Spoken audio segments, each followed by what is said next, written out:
Welcome to the virtual couch. 3, 2, 1.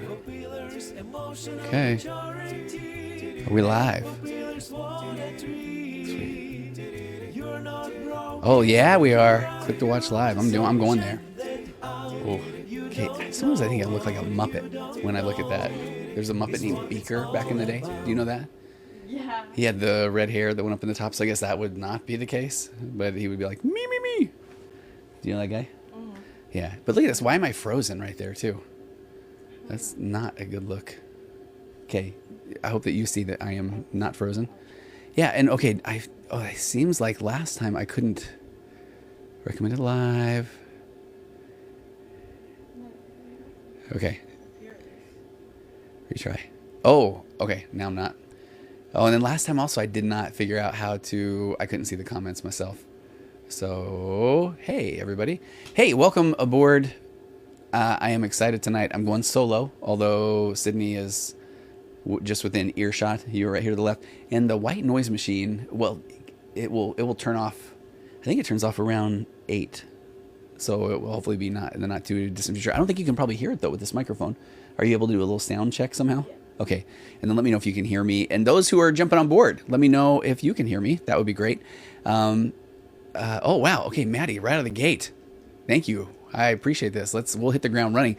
We have something from Reddit / what's the right way to say that?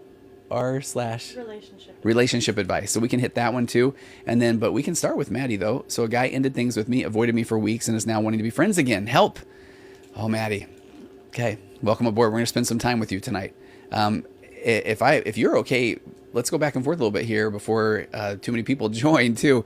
How long were you with this guy? I would love to know. If I can find out in real time, that would be great. And we're gonna talk a little bit more about the trauma bond, and but it will help me a lot to know how long you were with him. This also just happened to me recently. It did, huh? Yeah, it happened to Sid. Mm-hmm. It really did. And I think it's more common than we know. And I think one of the most unfortunate things is, okay, so let me just kind of go on my I was going to say therapist train of thought, but I'm just going to say human being train of thought as well. How hard is it? And I do need your input, Sid. I need, and Maddie, if I can get your input as well, and anybody else that's joining on board, is how much do you give somebody grace if you're thinking, okay, they did this, they broke up, they go out there, they experience other people, and then they realize what they've missed? Because that is every Hallmark movie, every romance. So what are your thoughts around that, first of all? For some reason, I don't like it. Okay. And I don't know, I know this probably isn't like the right answer. Remember, there's no right or wrong answer, just an answer. People can just live or whatever. Right. But like, in my head, I'm like, my man would know right away. Okay. That we're gonna be together forever. So if all of a sudden he doesn't get that, then hit the bricks. No second chances. I mean, is that what you think? I'm being such a hypocrite because I could see myself doing exactly what I just said. Right. Like leaving and then coming back, because it's like, I mean, what is really so bad about that? But this was giving, like. Hey, Kelly. Happy Sunday. Her, right? Yeah, okay, so Maddie said we were genuinely friends before, but only made things romantic for 2 weeks, and then he said he wasn't feeling it, and now he wants to try to be friends again. And Lena's here too as well. It depends how gracefully they've left the relationship. Boy, that's a great way to put it, Lena. I like that, how gracefully they left the relationship, meaning what terms they left on, because it sounds like Maddie said he avoided me for weeks and is now wanting to be friends again. I don't like that. I don't like that either, but I'm curious if the avoiding is he just wasn't that into you. I think that's the name of a movie from 20 years ago. Or was it the heaven forbid, the ghosting, which we've talked about a lot. Why does he want to be friends? It's like, especially if like you still have feelings for him. Yeah. And I feel like that's like kind of weird that he would still want to be friends. No, I think you're right. This gets into a pretty interesting territory. So let's break things down a little bit. The therapist in me, let's say that I'm working with you, Maddie, and then this guy disappears ultimately, and then he comes back and he says, I want a relationship. I would first want to check in and say, what do you think? And I would want you to be so honest with me. And if you were thinking, you know what, honestly, there's a part of me that still does want to see if there's something that could work out, we start from there. And this is where no one can actually tell you what the right thing for you to do is, because nobody knows exactly what it feels like to be you. And since you were friends and then you tried to make it a little something more, I would imagine it's pretty safe to say that I think most people would still want to say, okay, Was it just a blip in the relationship? Should I give this guy another chance? But just know that I would love for you to start trusting your gut. And I think it would be safe if you already start to put up little walls here, because you don't want to have to go through this over and over again. Hi, Kelly. And so, hey, Kelly. So I think that that's one of the first things is, and when you're asking somebody else for advice, everybody is going to have their own advice about what they think you should do. And like Sid was saying earlier, it's going to be based off of what she has gone through. And since that relationship did not work out, right? So would you be more inclined to say, hey, don't waste your time, honestly? Yeah, I'm also like very pessimistic when it comes to relationships? Men. Men. Right now, where I'm at in my life. So Yeah. I can acknowledge that. Yeah. And I have a lot of people that I work with. So anybody that's new, I'm a licensed marriage and family therapist, and I do a lot of couples work. I've been doing it for about 20 years. I've seen, I think, 1,600 couples over the years. And when I'm working with somebody that is coming to me and they're saying, I need help with my relationship, first of all, one of the things to note is that they're the one that's coming to me saying that they want to improve the relationship with somebody that is not coming to me as well. So I think already we just want to kind of note some things. So Maddie, you're here and you're asking for advice, which I appreciate, which means that you are invested in trying to figure out the best way to navigate your relationship. And the reason I frame it that way is I call them rule outs as a therapist, where if you know that you aren't in a place where you want to just set a boundary and saying that, okay, if he does this, then I don't want to hang out with him anymore. I don't want to even give it another chance. Then I think you are entering into the world of the rule out, and you're the only one that truly knows what it feels like to be you and knows the things that you are willing to tolerate or to put up with. Now, if I'm putting my dad hat on, which Sydney has my daughter, then I'm going to say things like, no, you don't let anybody treat you that way, you know, and you draw that boundary right away. But if I'm going to put my therapist hat on, now I'm sitting here right beside you kind of saying, okay, what do you want to do? Well, I kind of like him. We were friends. She said he was just super... Did you read this? No, tell me. He was just super awkward even when he liked me, and then had a face-to-face convo to end things. He was super awkward even when he liked me. Okay. So where do you go with that? I don't like him. I don't like him. And I think what's interesting is I do think relationships, they not that they need to be easy, but there are certain things that should be somewhat easy around them, and part of that would just be your interactions with one another. There's these levels of intimacy that I'm a big fan of. Now, at the base of all of what I'm about to talk about, you're trying to get to this core psychological, emotional safety. But then you've got verbal intimacy, which means that can you guys talk? Was he somebody that you felt like you could talk to for hours? And have you had people like that? Sorry, I was reading her last. Okay, so like that concept that I call verbal intimacy, where you could just talk to this person for hours. Have you had that in a relationship with a guy? Yeah, it was the same guy that ghosted me. Okay, so now what I think is really interesting is, so you put in the time with verbal intimacy, and what typically goes up from there is an emotional intimacy. So now did you feel safe with your feelings, sharing your feelings with him? No. Okay. How come? What was different about that? Well, no, I did. I Did was you? like so blindsided when it happened. Okay. Honestly. But what I think is really interesting too, Maddie, and I'd be so curious if you're, and I think that's where, when it's really easy to talk to somebody, are you both just talking about the things that are really easy to talk about? Are you starting to really open up? That's what moves up to this level of emotional intimacy. Are you starting to really, put your heart out there, and then how are they responding? Are they curious, or are they just going into fix-it advice? Are they turning it back around and telling you stories about themselves? Because I think a lot of people don't really know what a healthy relationship looks like, because I don't think many of us were modeled a healthy relationship by our own parents. And so you really, this emotional intimacy is where you have somebody that is willing to care about your feelings, somebody that's willing to be curious about your feelings and make room for them, and not always try to go in there and fix them or turn things back around and then talk about themselves. And then that leads up to another level of intimacy. You got verbal, emotional, and then you got cognitive, intellectual, where you can be on two different pages with your educational level or jobs, or because if you can talk and you can open up emotionally, then you're going to be curious about the things that you do. Up from that, spiritual intimacy, and then physical intimacy is ideally it's the byproduct of those levels of intimacy. The problem is we typically find somebody attractive, so we start in at physical.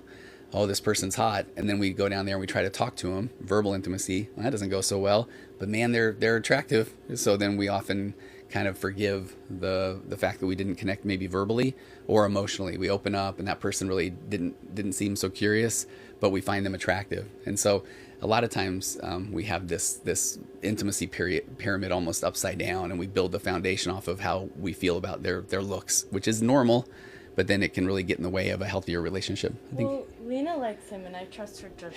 Oh, okay. Okay. Okay, well then things get really interesting then. All right, what does Lena say? So, well, do you want to see what Maddie said? Yeah, first? yeah. She said, he approached his friend, who is also my friend, saying that he wants to be friends. Like, he is genuinely a nice guy. Okay. And then Lena said, you should want a guy to tell you face-to-face versus texting. How do you think about, what do you think about that? For some reason, I don't agree. I know, that's... Okay, no, if we were together for, like... Yeah. If we were actually together, like, dating seriously, then you better tell me face-to-face. Yeah. But if we were just, like, kind of a fling, let me off easy. Well, and I think that that's what's really fascinating about this whole thing, and where I don't want to sound like the super old man, but I have found that more and more people, part of, I think, what the ghosting of people, one of the reasons I think that that's happening more and more is that people are not good at dealing with their discomfort, or they're not very confrontational. So when somebody wants to break up with somebody, a lot of times it's just a lot easier for them to just disappear, where I would rather have somebody do it face to face. That's almost like the best case. But if not, that he respects you, yeah, honestly. yeah. But even if not face to face, then I'll take texting, because either of those is better than just ghosting. And again, I think at the core of ghosting so often is just somebody that does not want to deal with their discomfort. And if you look at that too, what is fascinating is that then when, let's say down the road, they realize, okay, no, I do want to try to make things a go again.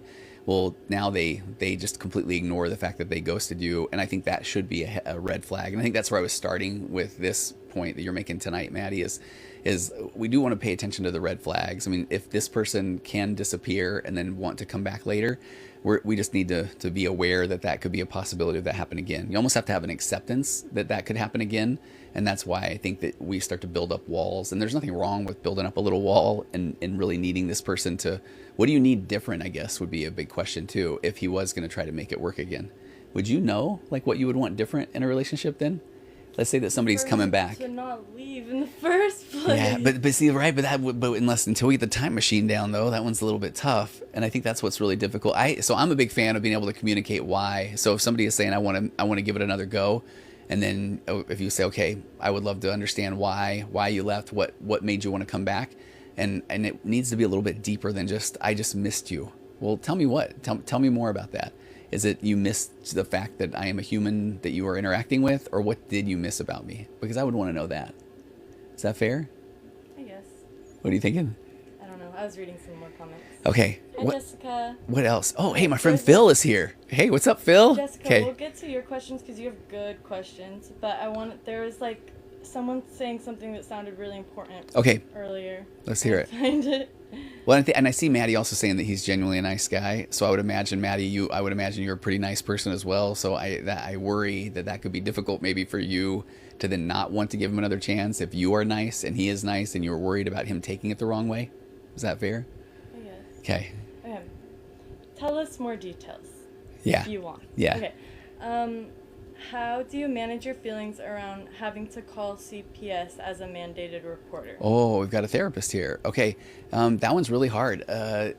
So this person, and I imagine a therapist or a therapist intern or an associate, and you get put in these situations where we're mandated reporters, but it can be really, really uncomfortable because there's a fear, I think, that we all have, that if I report this to CPS, that it is going to be worse for the person that is talking about the situation. So I'll tell you, at one point back in the day, I had a teenager that was really going through some things and that they were doing some self-harm. And so I needed to make that report, and you worry that then their parent is going to get angry with them. So then it's going to make them feel worse. But you hear this often, and I think it's really difficult to embrace, but you're doing your job because you don't know what you don't know, and you don't know if that will make things better or not as good at the home. But you have to give that person a chance to be able to get the right resources or tools, and there are times where a parent does show up better after a report has been filed. And also to note that sometimes CPS or those kind of places don't necessarily go storming the house down, but they're making a report so that if there are multiple people that are making these reports, then they can do something about it. So how do you manage your emotions about it? You have to acknowledge the fact that it is uncomfortable, and part of what your job is you're going to help people deal with their own discomfort. So the sooner that you can really deal with your own discomfort, the better. And if you have a therapist that you are working with as a therapist, which I highly recommend, then I would definitely bring that into supervision there too. Yeah.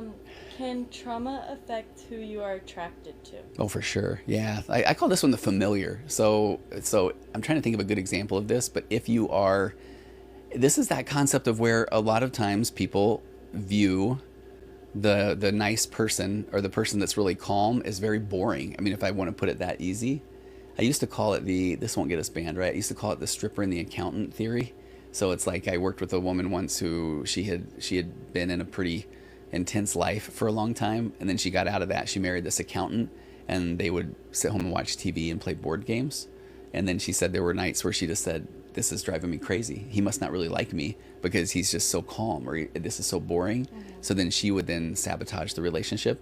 So if you have experienced trauma, a lot of times it's almost like you need, or you have this desire for chaos because that feels more comfortable, and calm can be really difficult.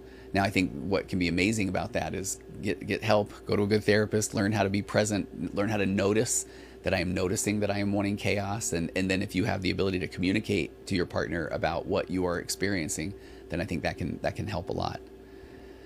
Yeah. Any tips on trying to get a psychology internship for the summer for a psychology student? Well, this is you have to just do a blanket approach. You have to ask everybody. Either in a law firm or a psychology office. Oh, interesting. Okay. This is one I can't really speak a lot to. I was late on trying to get my practicum site, and then I ended up getting one that I wasn't a big fan of, but it just was. So short of just asking people, I get people that ask me a lot of times, even as a therapist in California and Arizona, and they might be somewhere far away, if I am open to internships or online opportunities. And I always admire that the person asks. I mean, that isn't something I'm in a position of doing.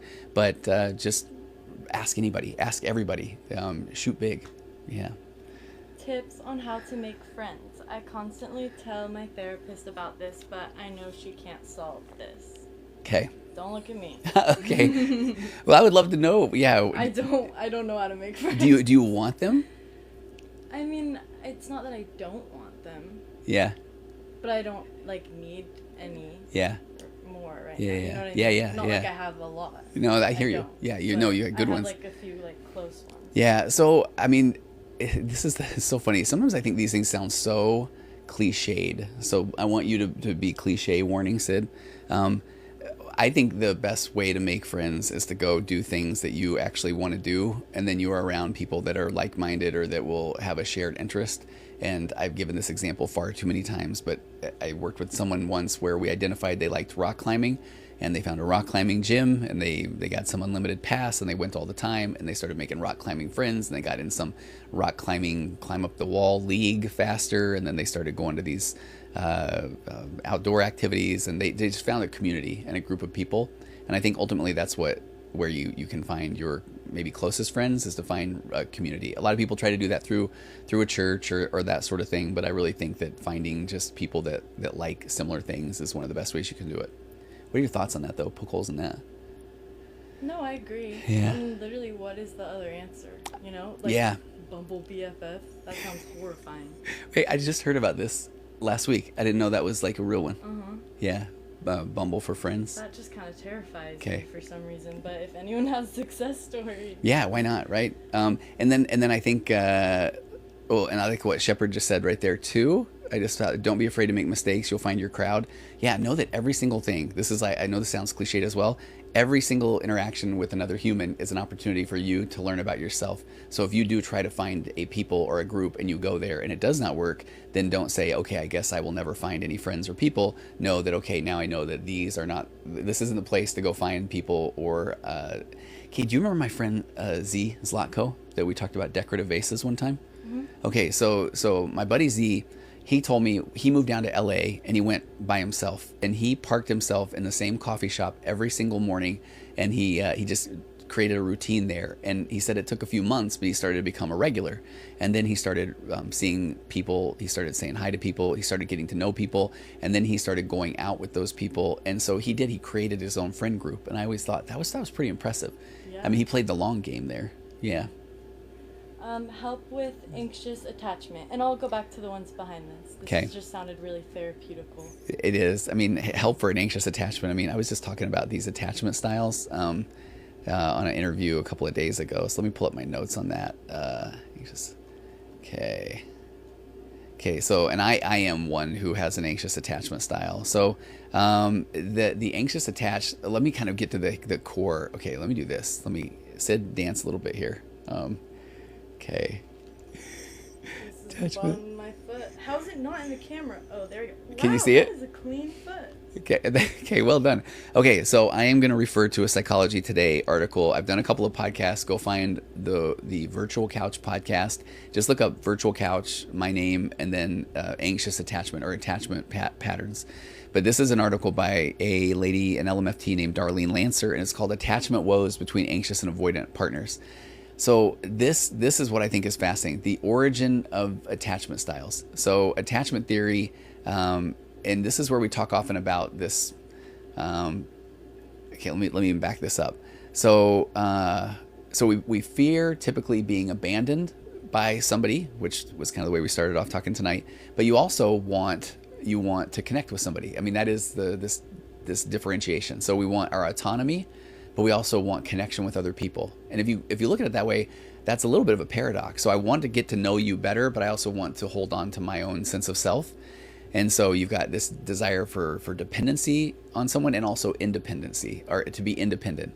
So at the same time, then we fear being abandoned, and then we also a fear of being too close or enmeshed with somebody else. So we have this dilemma when it comes to intimacy, that how can we be close enough to feel really secure and safe with somebody, but also not be too threatened for someone getting too close?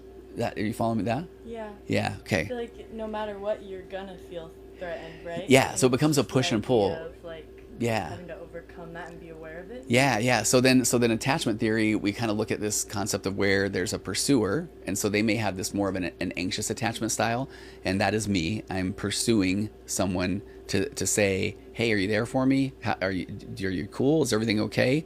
And then that pursuer typically finds an unemotionally unavailable partner. Now that sounds really judgmental, but this is the person we're calling the avoidant attach person. And so that anxious and that avoidant typically find each other. And I think that's what's one of the most fascinating things. So they won't get that close to them. Yeah, and right now, Okay. this is why this is the way these attachment styles or these attachment patterns develop. But I did a podcast a little while ago on how to change your attachment style. So I'm going to lay this out, but just know that once you know better, you can do better, would be the theory. But this is the thing I think is really interesting. Research suggests that styles and these different attachment intimacy patterns originate in the relationship between the mom and the infant. And I'm not trying to say that dads had no role, because dads could really be impacting the mom if I'm going with just a gender stereotype, like stay-at-home mom and dad at work, that kind of thing. But listen to this though. Babies and toddlers are dependent on the mother's empathy and regard for their needs and emotions in order to sense themselves, to feel whole. So the mom, who, if she's spending a majority of time with the kid, then she is the one that is really paying attention to the kid. So their kid is going to start to get their whole sense of self from the amount or the way that the mom pays attention to the kid. So to an infant or a toddler, physical or emotional abandonment, and this is the key, whether it's through neglect or illness or divorce or death or anything, threatens the little baby's existence, because the baby has this dependency on the mom for validation. Does that make sense? Mm-hmm. Okay. So this is the part, I didn't record anything about this for so long because I didn't want moms to feel judged, but I think it's really interesting just to note this. So if the mom is ill, depressed, or lacks wholeness or self-esteem, then oftentimes there won't be really healthy boundaries between the mom and the kid. And what that means is, rather than responding to the child, she projects and sees the kid as maybe like an extension of herself.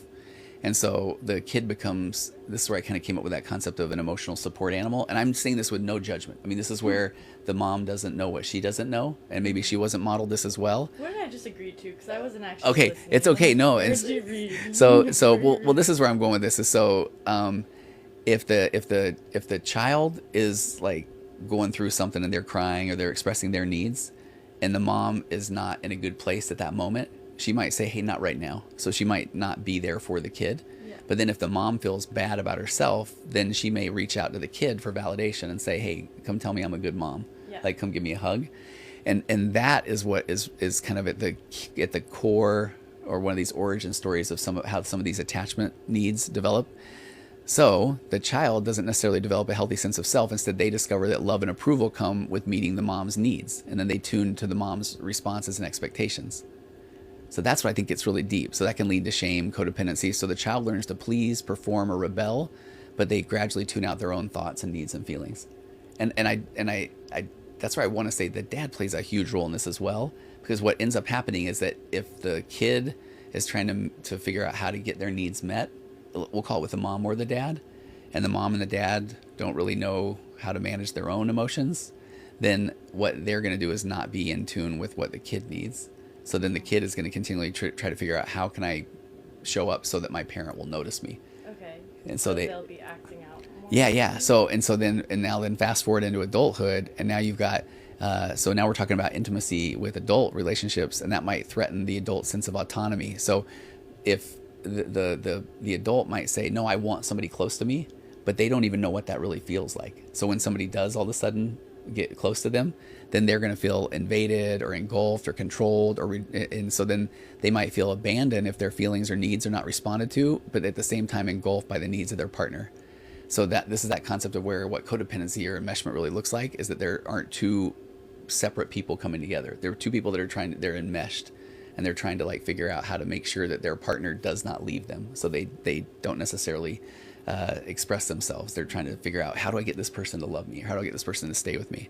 And so over time, then you've got this anxiously attached person who is saying, okay, if this other person isn't paying attention to me, then they may leave me.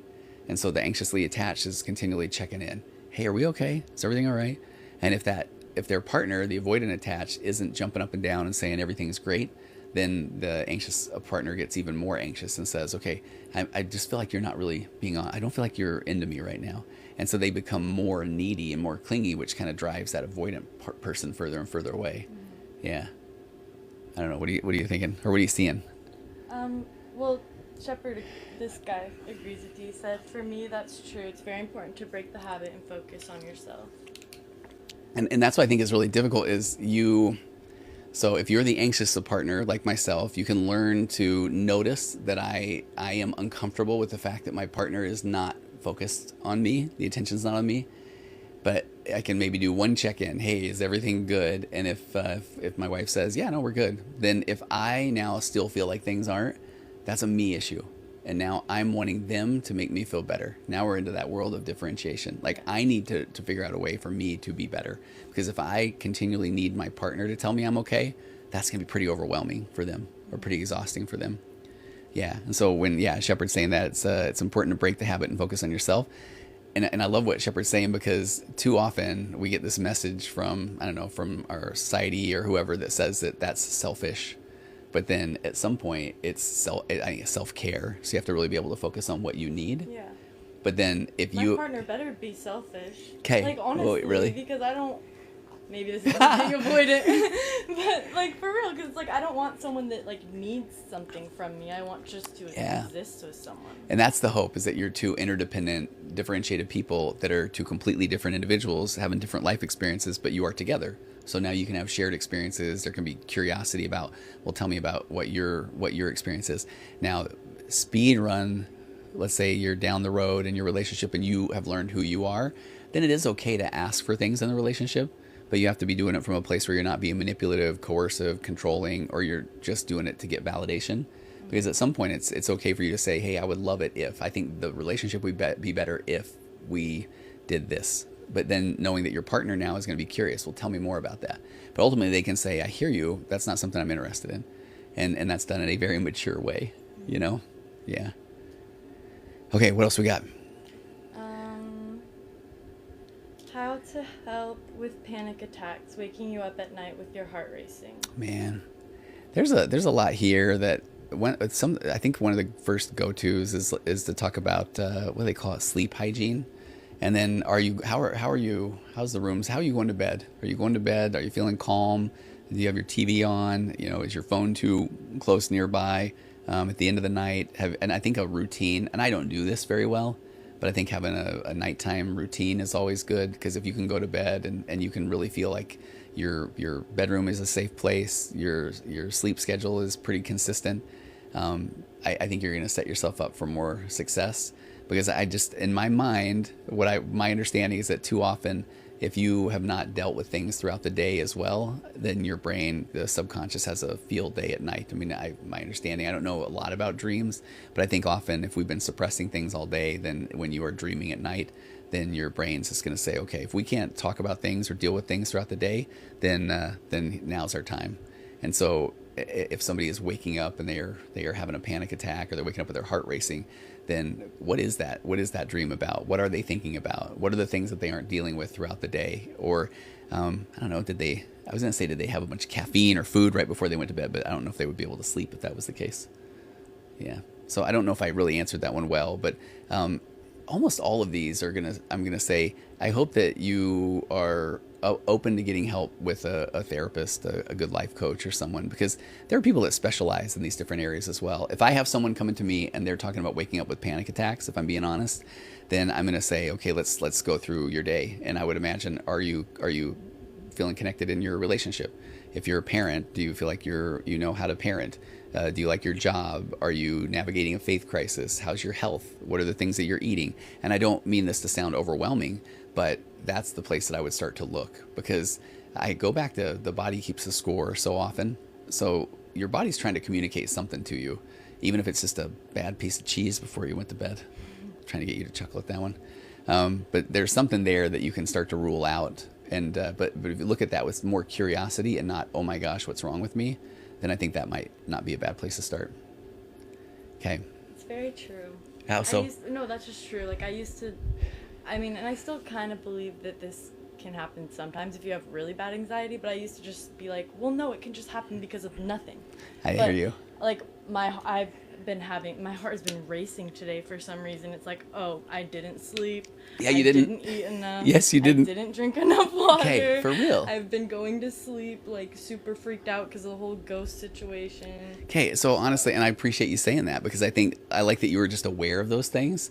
And I was telling Sid before, so I'm getting a surgical procedure done Friday, and they want me to drink these protein shakes a couple times a day. But I don't know, I don't like them so much. So I've always told myself, oh man, if things are about to get real, like surgery, I'll do all the right things I need to. But if you're waking up with panic attacks, or not happy in your relationship, or frustrated as a parent, and if you know that there are things that you don't know, are you willing to go try to get help for those things? Or are you just kicking the can down the road and saying, I'll deal with it later? Right? Yep. Yeah. Wait, at some point... And it also, honestly, it helps to acknowledge, like, even if they're not super big things that are going wrong in your life, it just helps to acknowledge it, because if your anxiety is anything like mine, I go straight to, I'm croaking. Like, it's over for me. Like, do you? Which is going to cause more anxiety. Exactly. Even today, I could probably convince myself a couple times that I was good. Did you really? It's just what happened. It's literally just what my brain goes to. Like, I'm just like, oh my gosh, I'm ill. Okay. But it's like, no, Sydney, you literally just need to drink a bottle of water. So like, did you drink water? I did actually on the way here. Okay, like 12 hours later or something. Yeah. Why is the whole self-care thing so hard for people? I don't know. I have good days and bad days, so yeah. Sure, that's I mean, because I think about that often. The whole reason I'm finally getting this surgery done is because I told myself that nobody's going to go to the doctor for me. Nobody's going to be able to figure this out for me, that I have to do it for myself. And I think about this often. I had a client last week who needs dental work, and he's been telling me that forever. And I finally just said, so what are you waiting on? You know, somebody to, like a dentist to just knock on your door one night, traveling dentist. And then he even said, no, I probably would tell them that I'm busy. So like, you really have to advocate for yourself. Yeah. Yeah. What do I do if I think I have ADHD, anxiety, and depression? Okay, what's interesting about this is that undiagnosed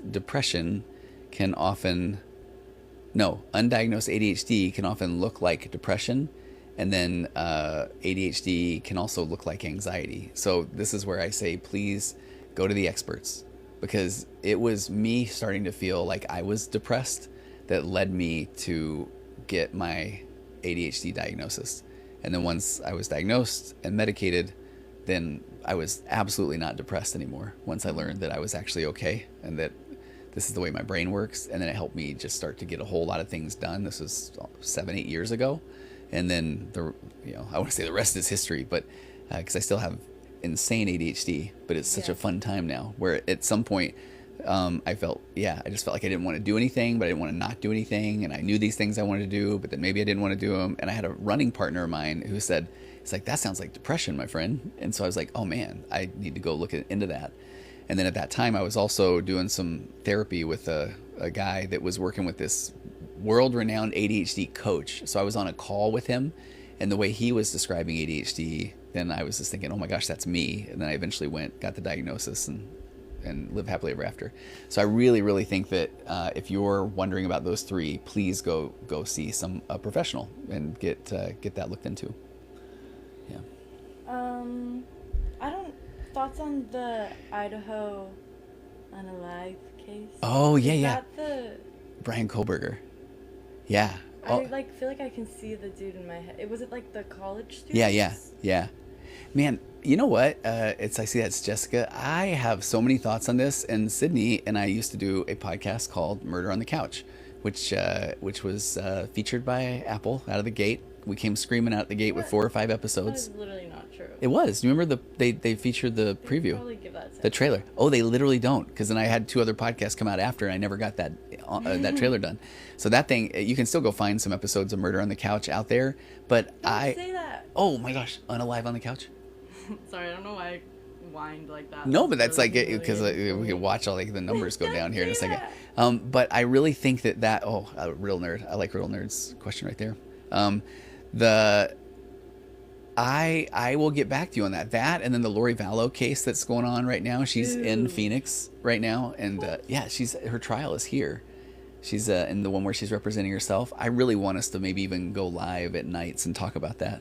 I've always wanted to do that. I thought you were gonna say like drive down there for a second. Oh, I would if I knew I could get in. If I knew I could get into the courtroom, I would do that. So, Jessica, I have a lot of thoughts, but I don't know. Maybe this is a sneak preview for a return of Sydney and I and Unalive on the Couch, right?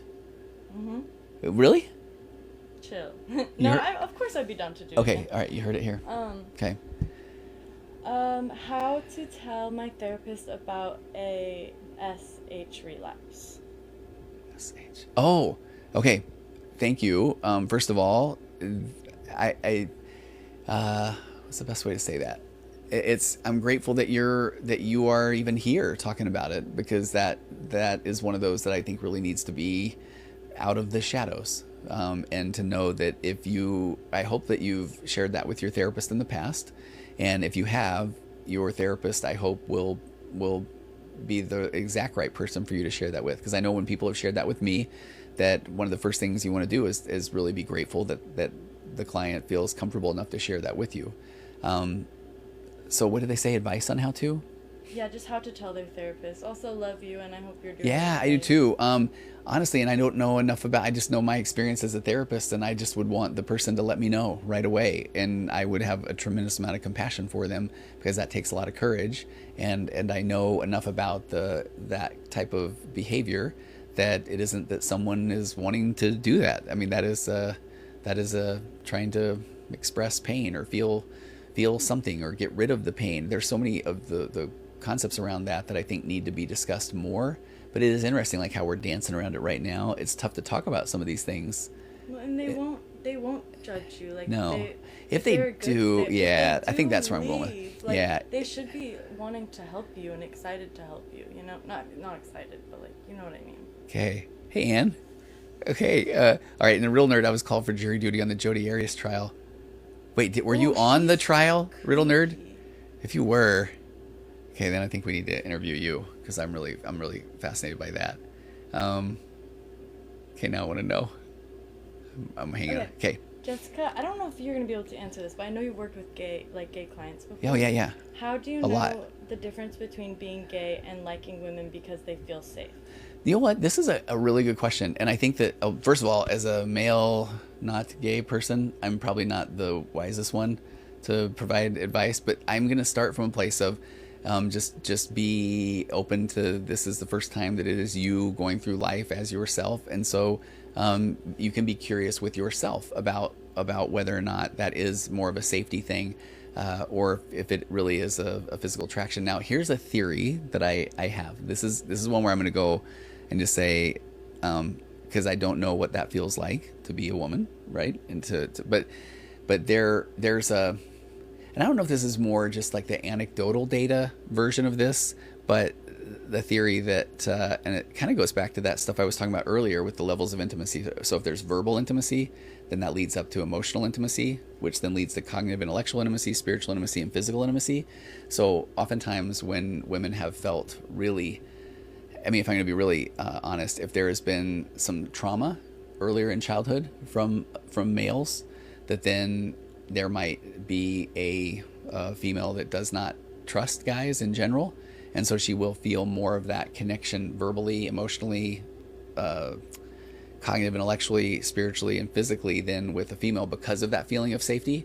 And what's interesting about this data around the levels of intimacy is that even with a guy, you can meet a guy and you can feel like, man, we really connect. Again, we can talk about things. You can kind of open up emotionally, and then that leads to like very awkward bro hugs. Do you know what I'm saying? So it's almost like that's that physical intimacy is an expression of feeling connected on all these other levels. And so, and let me kind of put it this way, is that in working with a lot of clients over the years, I have not had as many male clients who had, let's just call it an experimental phase. I want your opinion. I'm looking at you for your opinion. I'm trying to follow you. Okay, so I haven't had as many guy clients have like an experimental phase in college, and I'm not even trying to be funny. Like I know I normally go right to jokes, but where I've had more female clients that have had an experimental phase, and I've often wondered if that is because they have felt safer with a female. Like, okay, maybe. I mean, how I see it is just like maybe they just knew they were straight. Okay, yeah. You know? Yeah. So But then, they didn't have to experiment. Okay, yes. You know what I'm saying? I do. we're the two least qualified people talking about this. I guess so, but I have worked with at this point, I mean, I would say at least a couple of hundred gay people over the years. And that's where my default is that someone that believes that they are gay is gay. I mean, it's like it's that easy.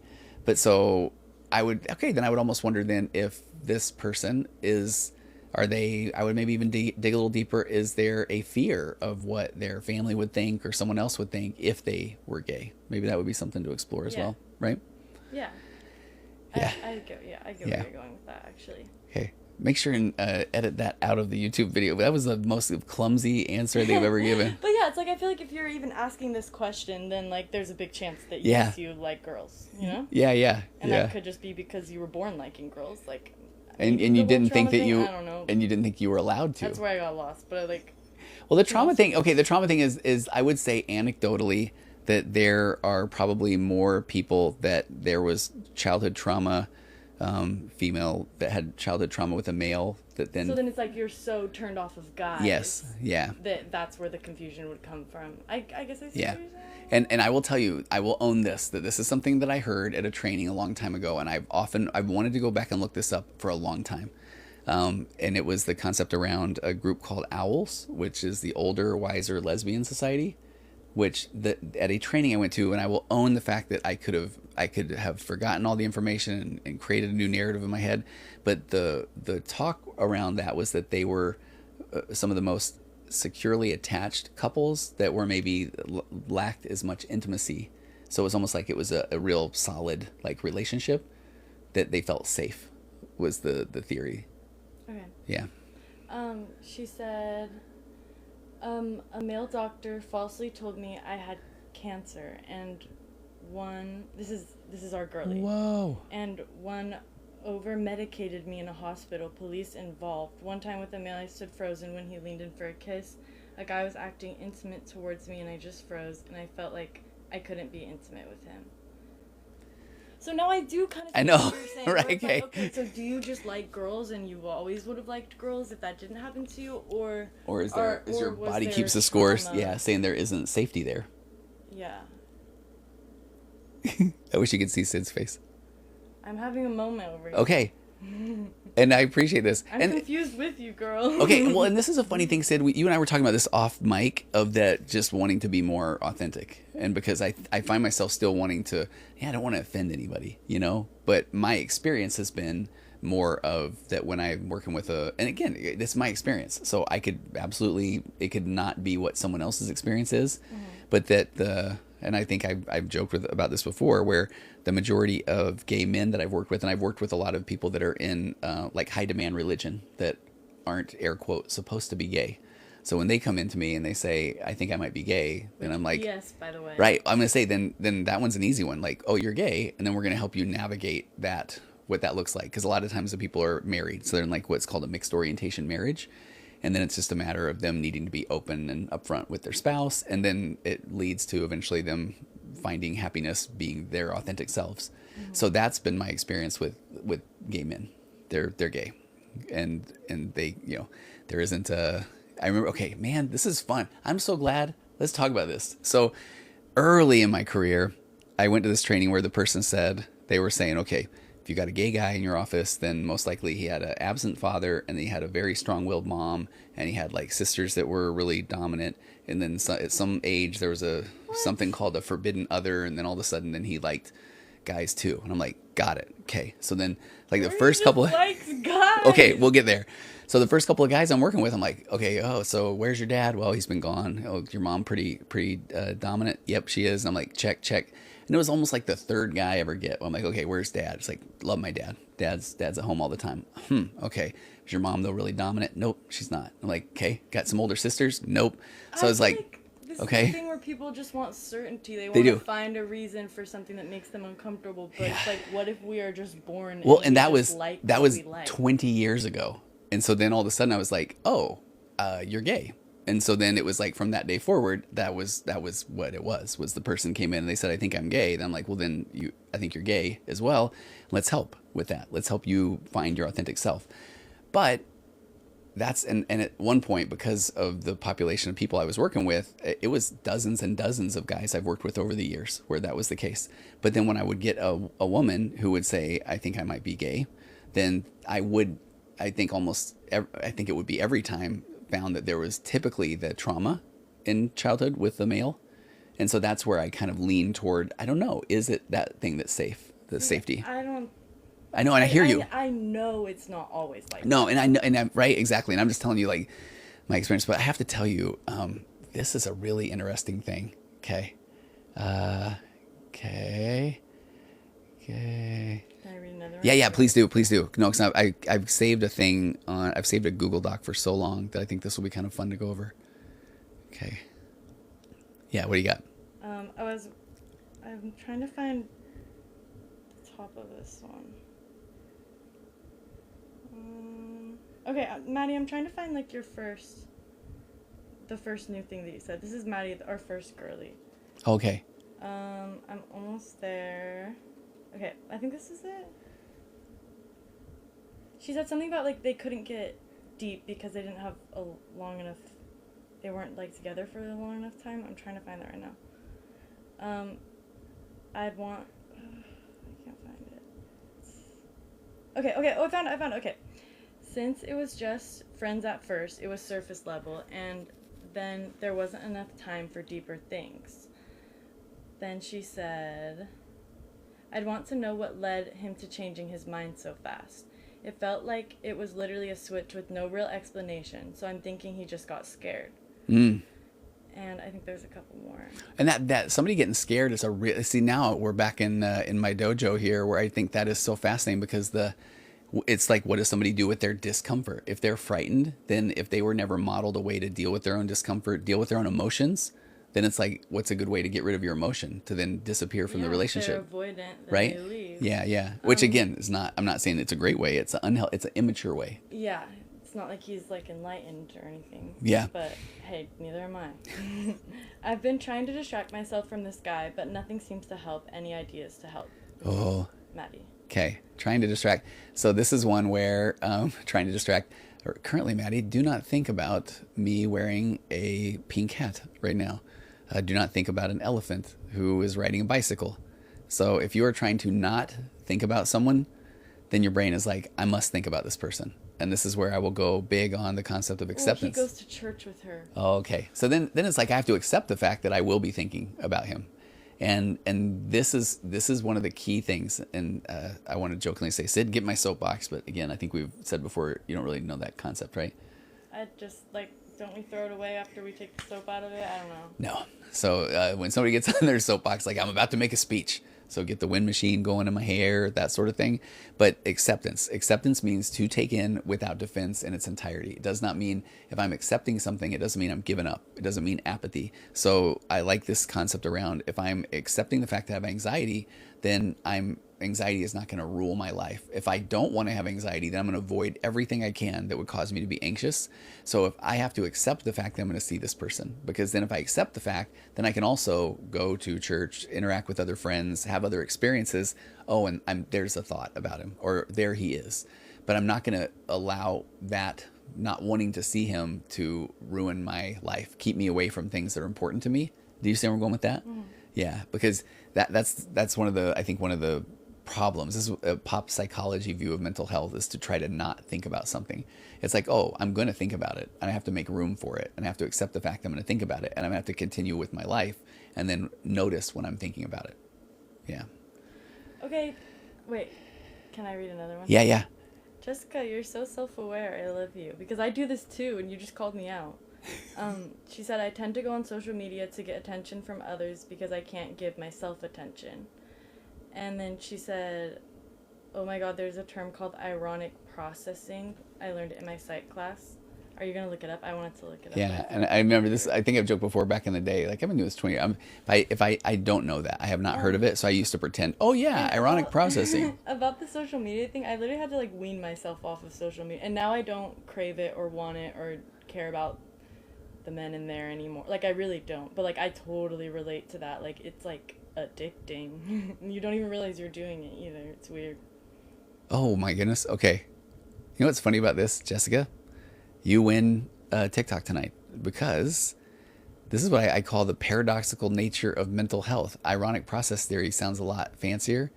So it's saying that posits that sometimes our efforts to control our minds result in the opposite outcome of what we intend. Sometimes. How about all the time? With the people, we talk about this all the time. We just didn't know what it was yeah, called. we didn't. So now we will call it the Jessica rule, or the ironic process theory. Don't think about the elephant. Yeah. Well, it is the paradoxical nature of mental health. I talk about this often, where with people that I'm working with that are struggling with addiction, for example, they're telling themselves, like, often, I need to not think about it. I need to try to be perfect. And it's that needing to be perfect that is one of the things that's going to drive more anxiety, which is going to cause people to act out, that sort of thing. Okay, this is really funny, though. I did a podcast not long ago, and I referenced the white bear experiment. So this is a study that was designed to examine the nature of thought suppression. So it's what we talk about all the time, thought suppression. Don't think about something. So participants were placed in a setting where they were asked to vocalize their immediate thoughts, expressing whatever came to their mind in a free-flowing manner over a set duration. Freestyling, I believe, would be the term. Okay, nothing? Let's run on the beat. Thank you. Okay, I wasn't even thinking that. So instructions. The participants received a seemingly straightforward directive. They were to avoid thinking about a white bear during their stream of consciousness exercise. Then, to track how this directive failed, they were provided a bell and instructed to ring it every time they inadvertently thought about the white bear. Isn't that funny? The results, contrary to what one might expect from such a directive, participants frequently rang the bell, indicating that the thought of the white bear intruded into their consciousness regularly. Even more intriguing, a subsequent phase of the experiment revealed that participants who were initially told to suppress thoughts of the white bear and then were later instructed to actively think about it ended up thinking about the bear more often than another group that was simply asked to think about the bear without the initial suppression directive. So the results of the white bear study highlight a counterintuitive psychological phenomenon. When individuals try to consciously suppress a thought, it becomes more persistent. So wait, what's it called again? We got to remember this. Ironic process theory. Yes. The old IPT. Like I always say, Sid. Okay. Okay. Jessica, thank you. This one's deep. Okay. I'm ready. I'm back. How do you not hate the man that, I don't know if I can say this word without us getting that, and I don't mean this to be disrespectful, but like pew-pewed my son's dad. Oh. Okay, I am so sorry that I can't even imagine. Yeah, how do you not hate the man that... I hate him. Yeah. Right? Yeah, Esperanza, what I think is so difficult about that one, I've thought about this often. I have not been in a situation like that, so I can't even imagine. My heart goes out to you, and I'm not just trying to say that as a person that thinks that's the right thing to say. It is the right thing to say. And I will see these stories, and I would love to know, Esperanza, if this is what you're going through as well, where you see those stories where people do forgive the person who took away someone from your family, and now all of a sudden they hang out together, they vacation together. Like, that's the feel good story that you often see on the news. But and I am not saying I know what it feels like to even come close to what you're experiencing. The reason we're in Arizona is my daughter got almost killed in a car wreck by a person that just ran through a red light, and I have not. I mean, they actually weren't from here, and they left the country, is what I've been told.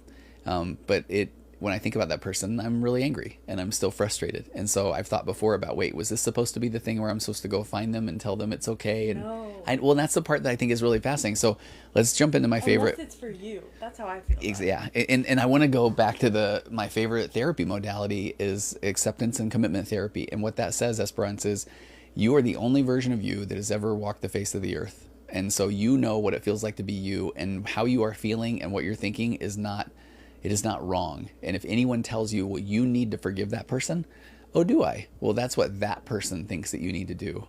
And while, yes, it might be helpful or beneficial if that was a way that you were able to deal with your own pain or discomfort, but nobody knows what it feels like to be you. So I think what we got to start with is an acceptance that I'm really struggling with forgiving this person. Maybe that's something that I can't do, and I need to accept the fact that I can't, and there's nothing wrong with me. That doesn't make me a bad person. Your feelings are so valid. They are. And on my Waking Up to Narcissism podcast, and I would recommend going and grab it, look up this episode, but a while ago, and I need to redo an episode on this, but I talked about acceptance versus forgiveness. And it goes back to what we were talking about earlier, that acceptance means to take in. I am taking in what happened without defense. I'm not trying to say it, and I need to not think about it in its entirety. So I need to accept the fact that it happened, and maybe that can help me move forward, versus when somebody says you need to forgive the person. On that episode, I talked about that I often do feel like forgiveness is for the other person. I forgive you so you can feel better. Is exhausting. It is. But Yeah. if that's how you feel it. Yeah. Feel it. You're allowed to feel it. You're allowed to feel it. Yeah. Yeah, that's how I see it. It's like the only time that you should you should never have to forgive someone if you don't feel like you have to, but the only time that you should is if it's to help you to feel better, because that's just awful. I'm so sorry that I am too. I appreciate you being here. I really do. Man, I see. Okay. Jessica, about thoughts about Ruby Frankie. I have so many. Matter of fact, okay, we have to get a reunion of the podcast on the couch. We will, but can I answer one question that she said right before this? Oh, yeah. I forgot that one of the reasons that I stopped, because she said she wanted to make an Instagram about crime stuff. Uh-huh. And she was like, is that weird to talk about it? And that is Oh, one of the reasons good that I call. stopped. Here, let me put this toward you. I don't, now that I'm like talking out loud again, I think that there's enough disrespectful people out there that if you do it respectfully, because we did. What was the But I totally get what she's saying, where it's like, it does feel weird talking about the worst moment in people's lives, and it does feel weird knowing that, I don't know, I just feel like it's so hard to actually know what happened just based off of a police report. Yeah. But the Ruby Frankie one is very public, and there's like a lot of, so yeah, maybe we'll just do an episode every once in a while. Yeah. But do you know what I'm saying? I do. I remember. It feels very exploitative. Well, and when we were doing it, I think you were talking about that a little bit. And but I will let me kind of, breaking news is that I've worked with a couple of people. If you're familiar with the Ruby Frankie case, the therapist in that was a lady named Jody Hildebrand, and they're both in jail at this point. And as a therapist that worked in that similar space with a similar population, I had a couple of clients that came to me after they had already gone through Jody Hildebrand, and they were divorced and it was guys that had been through her program, her addiction recovery program, where the basis of it was shame. If you aren't feeling shame, then you aren't taking it seriously. My program, The Path Back, is the exact opposite. It is that I have seen shame do no good in my work as a therapist for 20 years now. So I thought that was really interesting. And did you happen to see... I agree also. Shame ruined my entire childhood. Oh, Like, shame is... took yeah. my childhood from... Like, I felt so shameful. There is nothing good about making yourself feel shameful. So I feel so like. Well, and remember, passionately that's against that. that's why that's my big message is that shame has never helped. And remember, the difference of guilt. Guilt is okay, I feel bad. Shame is I am bad. And shame, I believe strongly that shame is a very deep childhood defense mechanism where when you're a little kid and you don't know how to express anything, that when you beat yourself up, that is often when the adult in your life will finally come and say, hey, it's okay, champ. So when we shame ourselves, when we say I am bad, that then someone will come and say, no, it's okay. But then as adults, I think we still revert to shame and we beat ourselves up because we want someone else to tell us that we're okay. Well, we have to get to the point where we know that we're okay. And that's why I am such a huge acceptance and commitment therapist, because you are going through life for the very first time as you, and you're reacting to things based off of all the things that you bring to the table in that moment. Your nature, nurture, birth order, DNA, abandonment, rejection, hopes, fears, dreams. So who else has the right to tell you how you're supposed to think or feel? No one. So shame then is something that is coming from deep inside of you. And the way to heal that is to know that you're okay, to know that you are doing your best. You are going through life for the very first time. You've heard me say that a million times, right, Sid? Coach Craig, I know I'm okay, thanks to Tony. Coach Craig is, remember Coach Craig? Yes. He's at the Mindful Habit Retreat, and I was going to be there had I not needed neck surgery coming up here. And it's Coach Craig is doing an amazing retreat with his wife Michelle, and they're in Oceanside, and they're helping a bunch of people like that are overcoming their addictions and changing their lives. And That's so cool. Coach Craig, what a joy. Okay, we got to get him back in here. No. We're back. Okay. Are we back? I don't know what's happening.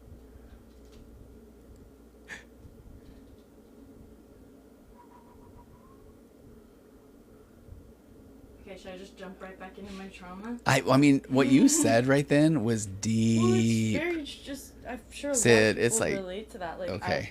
I felt so shameful that I needed to put a Band-Aid on it, and Man. I didn't know. Wait, how don't say to, anything so- now. You can't say anything right now. What do you mean? We're jumping back in. We're already in. Oh, we are. Okay, but we Okay, gotta get people back in that we're here. That was like so. What you just said was deep. I hope that people jump back in. YouTube Yeah. Okay. again.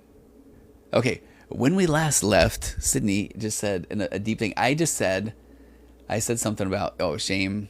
We were anti-shame for the record, right? Speak for yourself. Just kidding. I hate. Oh, okay. For those who are just join us again. Here's the fun part about TikTok. Here's the fun part. So, when at an hour, No, you're not gonna explain the puzzle again. I am. Where do we go, Jessica? At an hour, you have to just slide a little puzzle piece in, and I think why is TikTok just wants to know you're there? I think it's because some people will Like go fall to asleep? on purpose and just like. Oh. Yeah. Okay. Kind of So get your bag. yeah. So it's funny. Wait, did you say get your bag? Mm-hmm. I think I know what that means.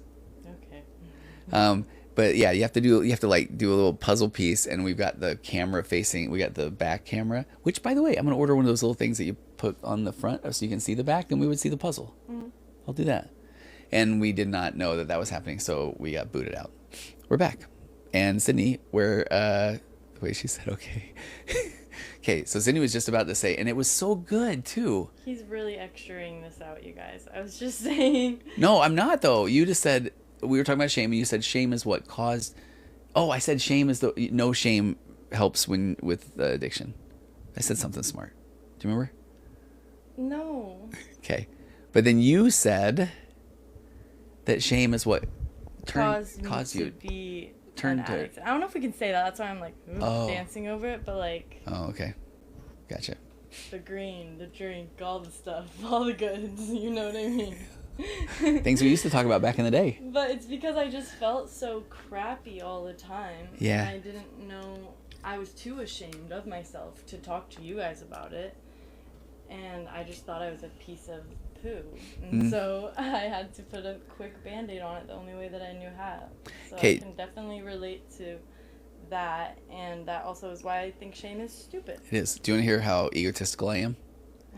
Maddie said, "How do I stop feeling embarrassed after everything ended?" And I was really thinking she meant like after the live ended, and that. Well, I thought maybe she felt bad about about really putting herself out there on the live.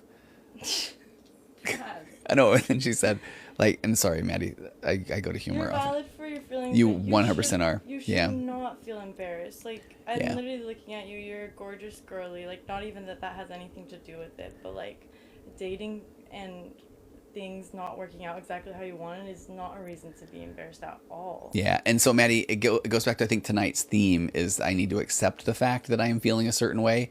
And this is a big thing. I think I really want everybody to pay attention to this next part, as if I were saying, don't pay attention to anything else. Wait, Like you seem she very... said, I feel like I took on most of the embarrassment because he didn't seem embarrassed. Sure. And so I mean, and that makes so much sense. It's like almost... his apathy. Yeah, his apathy, then it might make me feel worse. But I think that is part of understanding that then that is telling you something about the relationship, that whether or not he was not as invested. But let me just kind of back up a little bit. And I really think this is important. I don't think any of us were really modeled how to feel our emotions when we were younger, because as a parent, if I was not a therapist, I wouldn't even be close to understanding my emotions, not to mention trying to allow my kids, who are all adults now, to have space for their emotions. So when we were younger and we tried to express ourselves, then we were continually told that our emotions were wrong, meaning in the ways of like, don't worry about it, calm down, it's not a big deal. Maybe what role did you play in it? And so it just became natural that we feel like our emotions are not welcome. Or if we get really upset or angry, then if somebody reacts to that. So I just think we had so much messaging that our emotions were wrong. So instead of externalizing our emotions, we keep shoving them back down in. So then when they try to come out, I think that they often come out big because we just don't have a regular expression of our emotions, or we don't feel safe like we can express ourselves.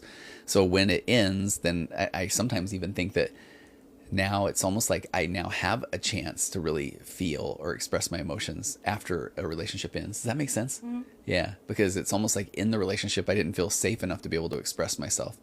I think about this with so many things, that the fact that you guys are able to be angry at mom or myself or anything like that, and it's because you are. And if you didn't feel like you could be, then that means we never created an environment where you felt like you could express emotions. Me wanting validation.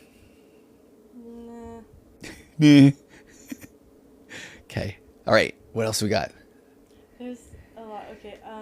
She said, I think she was from earlier. I think I have ADHD, anxiety, and depression, and maybe bipolar, but I don't know if insurance pays for a psych eval. Man, and some, yeah, I feel so bad when this is where, it would really need to be diagnosed by a professional. And if your insurance doesn't cover it, one of the best things you can do is Google low cost counseling near me. And in almost any major city, there's going to be nonprofits that are set up that are going to deal with people on a sliding scale, people that don't have insurance. And because you really do need a professional diagnosis. I wish I could speak to this more, but if you don't, and especially if you don't know if your insurance pays for it, then now we're into the world of what I call the yeah buts. It's like, okay, I'm not even sure if it does, but it's, you're going to need to go on that journey yourself and try to figure out if they do. And then even if that's the case, I don't know if you have options to look at different insurance. When we were in California, Medi-Cal, or there's Medicare, or, if somebody can't afford insurance, a lot of the lower cost insurance plans do cover a lot, but they might have to wade through some steps to get to the help they need. I wish I could tell you more. I don't know that area enough. Yeah, but I mean, I get what you're saying. Like, it's so, even you're just saying the ADHD thing, it's like, wow, everything overlaps, and yeah, and like some specific illnesses will make you think that you have a different, like, that's so confusing. And I totally agree that it's like important to get it. Yeah.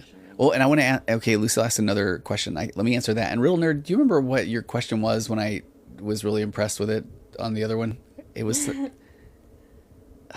don't remember what it was. But Real Nerd, if you remember, if you can throw that back in there, I would love to answer that. Oh, yeah. Okay, good. Okay, so Lucille, good question though. Do professionals diagnose one issue at a time, or just one evaluation see every disorder I have? That is a great question. And a good psychological evaluation should be able to sort out different potential diagnoses. So I think that really would be a great place to start. Okay. Well, I want to see what real nerds question is. Do you want me to read the one I'm looking at? Yeah. Read me a couple more, and then so if anybody is just joining us, we did do an hour, and then we got cut off, and so let's do a speed round for a little bit, because I didn't have dinner tonight. All right. I'm kind of hungry. What, Let me put my needs first, right? what's one thing you can do to help someone with anxiety? Every person I saw in ED today was crazy anxious. Okay, a really good question. Good on you for having that kind of empathy and that kind of concern. One of the best things I think that you can do with anybody that has anxiety is to be curious about what they are feeling anxious about. Because for most people, when somebody says, I'm anxious and I'm feeling a certain way, I was going to say, what do you think the first thing is that people do say? But so often people want to just tell you, well, to not worry about it, or it's not as big of a deal, or just look at it like this. And that really is somebody who has anxiety is often expressing themselves and they just want to be heard. But then when someone hears them, a lot of times, again, nicest person in the world can think, oh, well, let me tell you how to fix that or how to get over that. Just distract yourself. Right, or whatever that is. It's like something is literally bubbling over Yeah. inside of you. So the best thing to do with someone who's anxious is to say, tell me more. What's that feel like? How long have you felt that way? Because you really have to, if somebody is coming to you and they are even if they're saying, what should I do about my anxiety? I would guess most likely, no matter what you are going to put out there, they're going to say, yeah, that doesn't work. I've already tried that. And that'll make you frustrated. And it's almost like the person that has the anxiety is going to prove to themselves that no one is going to hear them. No one's going to listen. And I do like that part about being a therapist. So when somebody's coming into your office and they're trying to process, you stay there with empathy. Tell me more. Help me understand. Because it's like there's honestly nothing you can do to just snap anxiety There's not. away. There's So really it's not. like, Yeah. It is going to be a situation like that. At least for me, if it was me and like having an anxiety attack, I know that that's how I would act too. Yeah. But I would still be happy you were there. Okay, really quick. BB said, what do you think of acceptance and commitment therapy? And this is I know that means, BB, welcome here. And I want to make the lighthearted joke. That must mean you don't know me yet, which is, so I like a lot of humor. But what do I think about it is it changed my entire life as a therapist and as a human about a decade ago. So I was a cognitive behavioral therapist for 7 or 8 years. I learned about acceptance and commitment therapy, and now I have about 700 podcasts over the last decade. And I would say 400 or 500 of them talk about acceptance and commitment therapy. So it is the greatest of all modalities, in my opinion, and it's the most effective or efficacious studied modality, but it's new. It's like 25, 30 years old. And for anybody that doesn't know it, acceptance and commitment therapy, the quickest version, traditional cognitive behavioral therapy deals with your thoughts, saying that you have automatic negative thoughts or stinking thinking or maladaptive thinking. And so you just need to change your thought that you just need to change your thought in order to have a different emotion, which will lead to a different experience. And again, I was a cognitive behavioral therapist for a long time. Most every influencer, coach, motivational speaker uses cognitive behavioral therapy. Just think of it this way. Wake up today and decide today is the first day of the rest of your life, and have some majestic music playing behind you, and go out there and make it the greatest day ever. And then you have a flat tire, or you run late to work. And then all of a sudden you're upset, and then you think, I can't even do that right.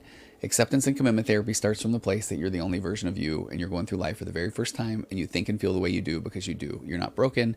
You're human. You don't have maladaptive thinking. You don't have negative thoughts. You think and feel. So acceptance and commitment therapy changed my life.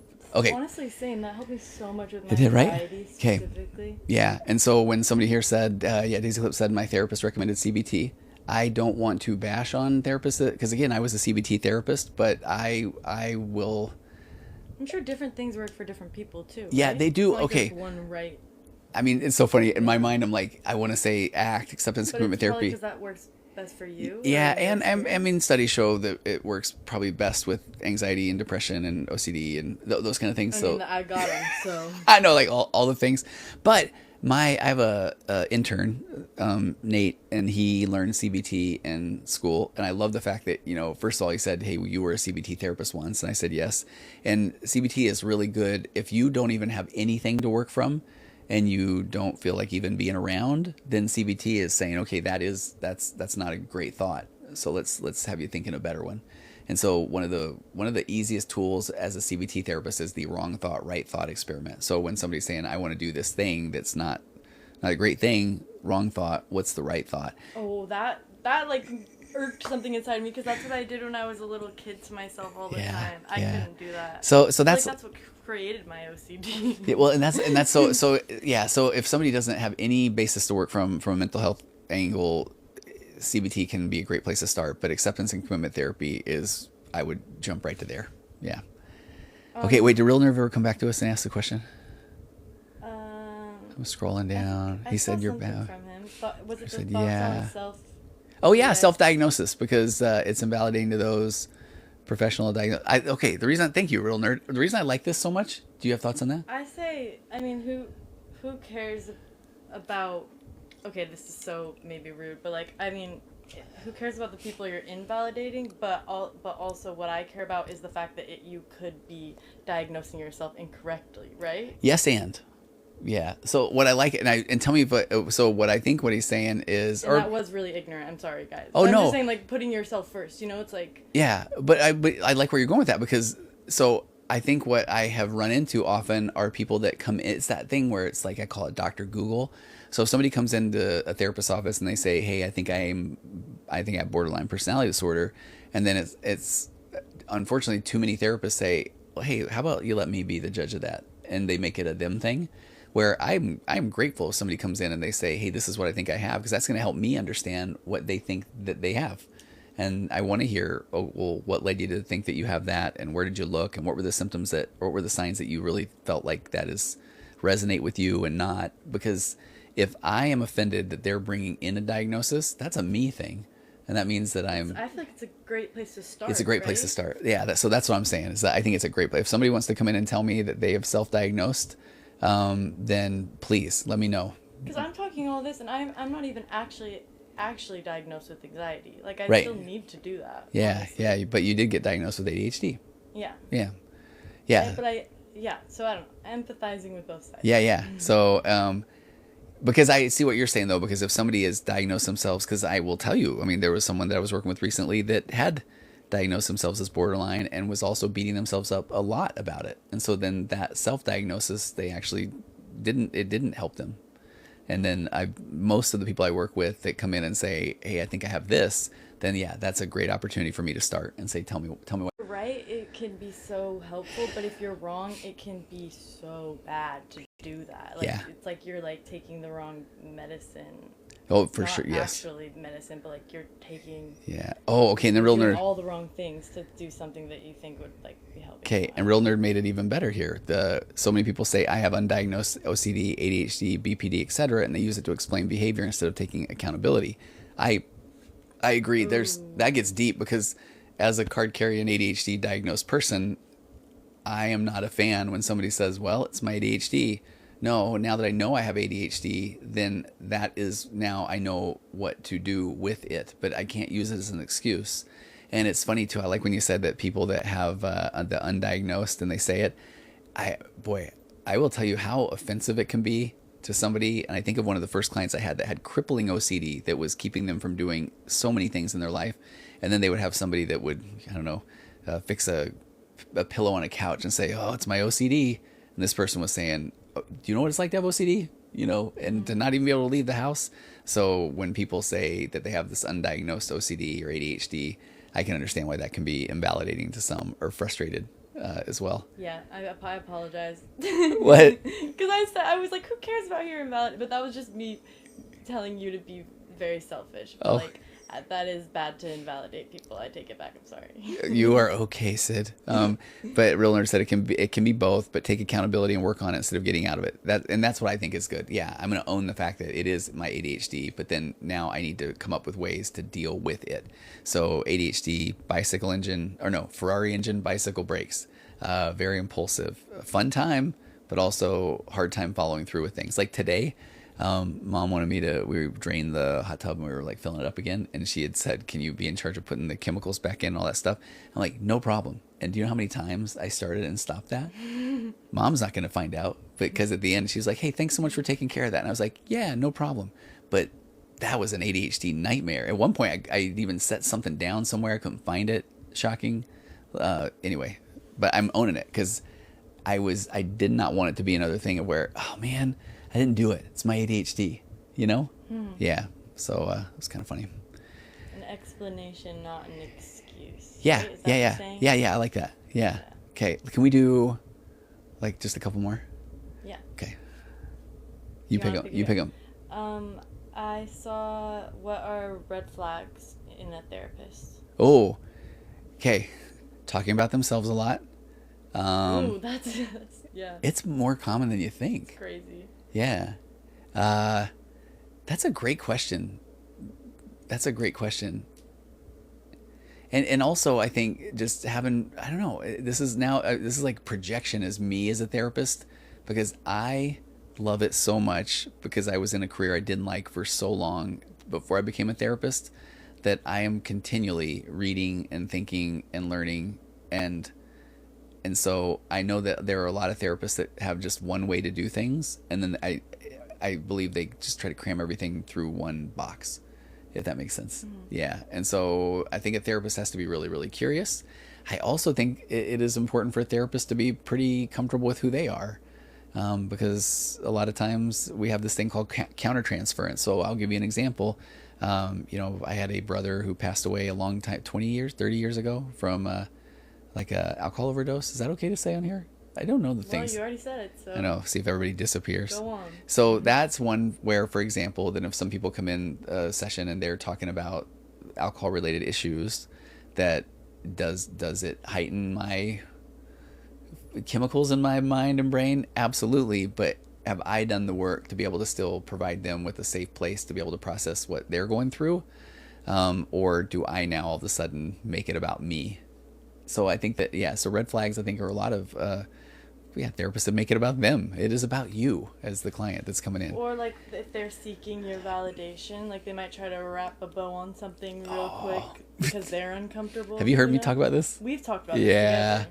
that was a tough one. What Sid's talking about, I really like this a lot, is a new therapist. I mean, you don't know what you don't know. And I'll tell you about treating couples, for example, is that I really have worked with maybe 1,500 couples or more over 20 years, which is a lot of couples.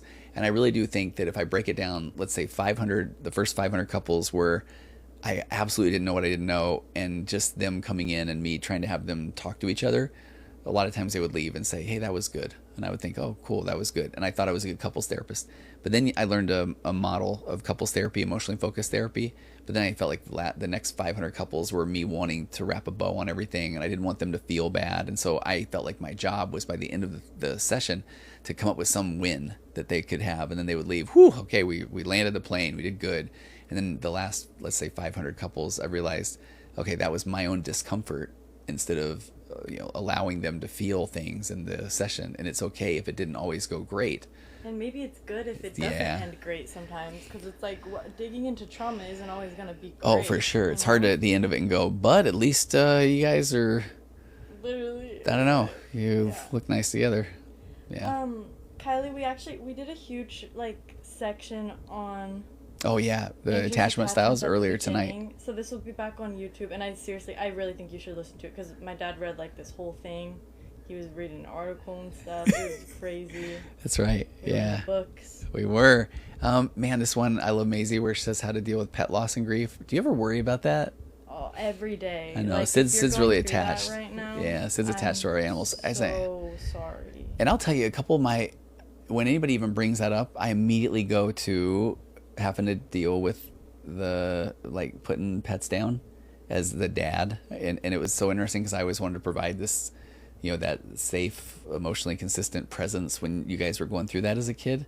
But holy cow, it's hard as a human, If you're spiritual, just know that they're still with you always. Yeah. And I seriously believe that. But that's really tough. And I think that I do think that and I'll just say as maybe Americans, or that I don't think we process or handle death well enough, that it's inevitable. And so then, there's this phrase, what is it, memento mori, because I will die, then I must live.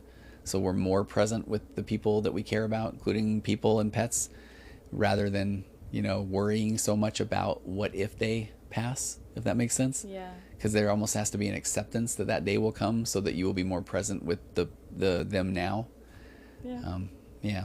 Okay. Totally. Last one. Let's go eat some potato cheese soup. Do you like that, by the way?